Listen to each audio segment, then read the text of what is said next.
avait des marécages, il y avait des dunes, il y avait du sable. Il a fallu donc niveler, il a fallu assécher les marécages. Et le premier acte de notre architecte fondateur, Jean Balladur, avec son chef paysagiste, Pierre Pillet, a été de mettre des plantations, de planter des arbustes, des essences végétales, et ainsi de commencer l'opération de création de la Grande Motte par la partie végétale, espace vert. Et c'est autour de ces espaces verts, ou au sein de ces espaces verts, que les premières pyramides sont apparues, ont été construites. Aujourd'hui, nous avons 70% d'espaces verts.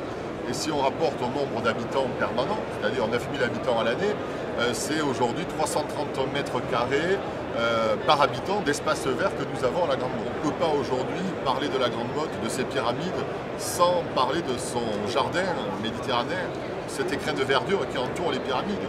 Il n'avait jamais été prévu de climatiser, il y a beaucoup d'immeubles qui ne sont toujours pas climatisés, parce que justement l'orientation, la végétation autour nous permet de ne pas avoir besoin de climatisation. Et dans tout projet urbain, je demande aux équipes qui candidatent de s'associer à un paysagiste, de manière à ce qu'il n'y ait pas simplement que la vision d'aménagement urbain, de la voirie, des trottoirs, mais qu'aussi on intègre dans cet aménagement tout l'espace vert, l'espace végétal qui doit être partie intégrante du projet urbain.